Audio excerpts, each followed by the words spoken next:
Bonjour tout le monde, salut ma petite communauté chérie. Aujourd'hui on est peut-être au jour 80. En fait j'arrête de compter parce que j'ai peur de la fin. Et ça tombe bien, en fait je dis ça parce que c'est exactement ce pourquoi je vous appelle aujourd'hui. J'ai un service à vous demander. J'ai besoin de votre expérience et de vos conseils sur un sujet qui me touche. En fait, j'ai un copain qui s'appelle Iggy et qui a 4 ans et demi. Et il habite pas avec moi, ça fait un moment que je l'ai pas vu. Il habite à 300 km d'ici. Et hier, j'étais au téléphone avec sa maman qui s'appelle Carolina, qui est ma meilleure amie. Et Carolina m'a dit que en ce moment, Iggy, depuis quelque temps, tous les jours, il lui parlait de la mort. Donc il a 4 ans et demi. Hein. Il s'interroge sur la mort. Moi, je sais que la dernière fois que je l'avais vu, c'était au mois de juin. Et je lui ai dit que mon copain habitait au Mexique et qu'au Mexique, il y avait la guerre. Enfin, c'était dans le contexte, en fait.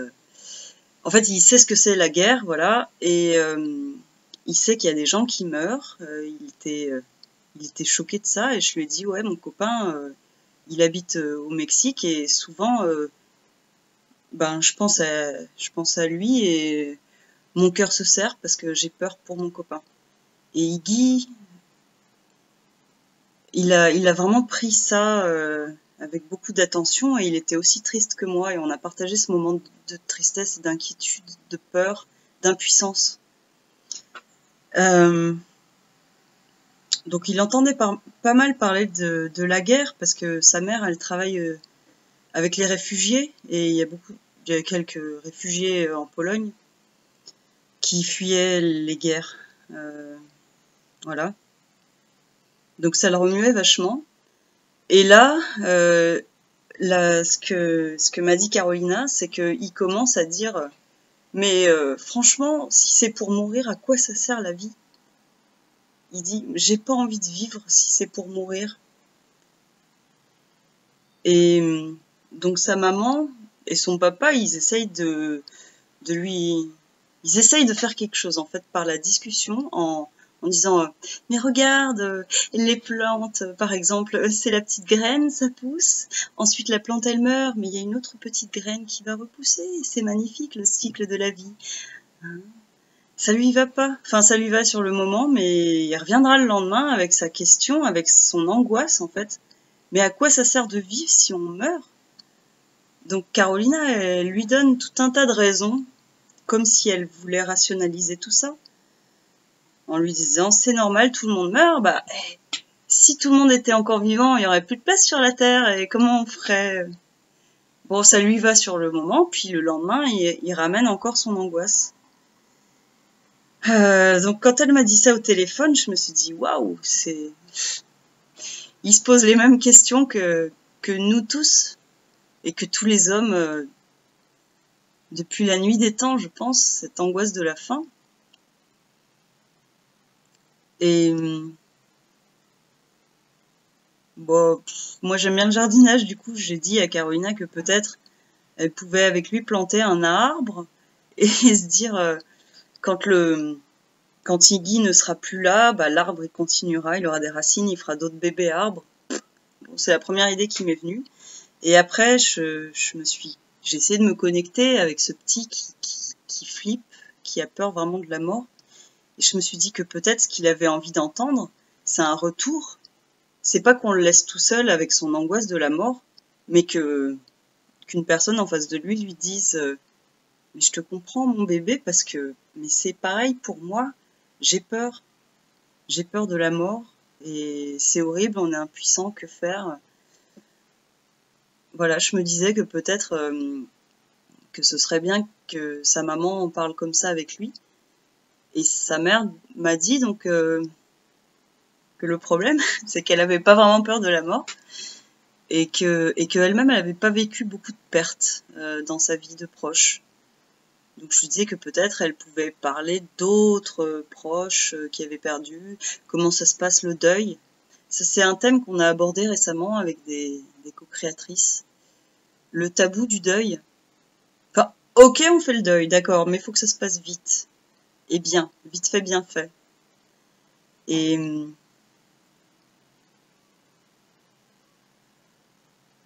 comment partager cette expérience de deuil?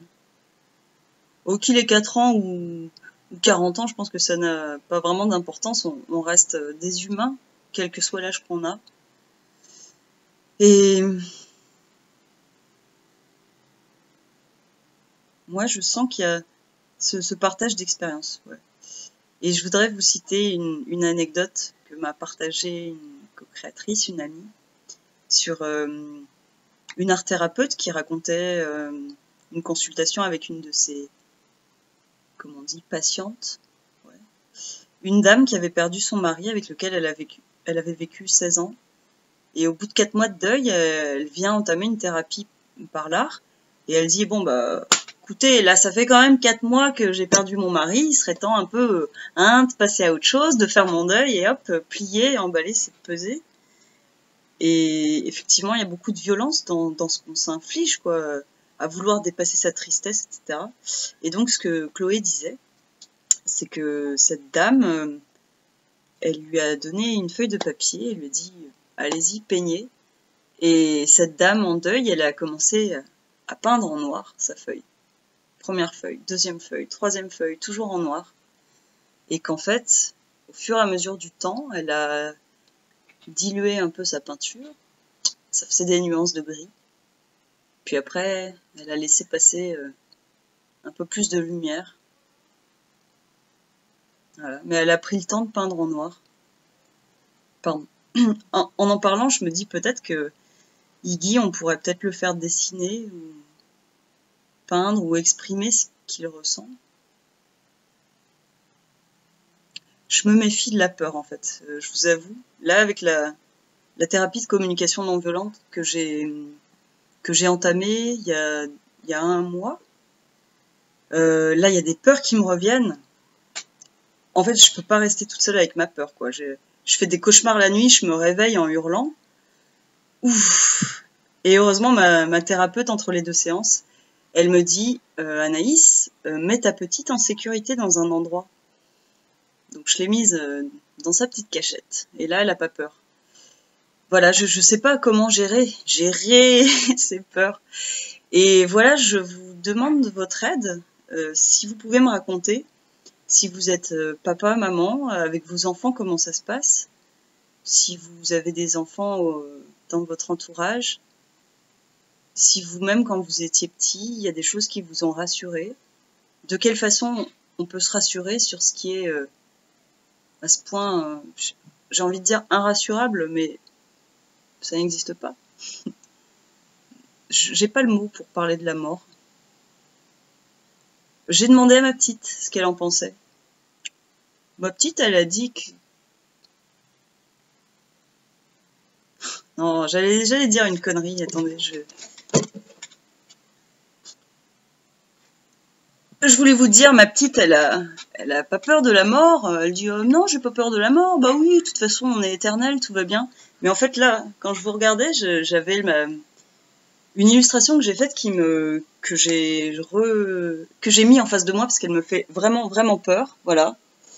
Et donc, c'est le tableau de Edvard Munch que j'ai recopié, on va dire. Et en fait, grâce à l'histoire de Munch, j'ai pu raconter une histoire qui m'est personnelle.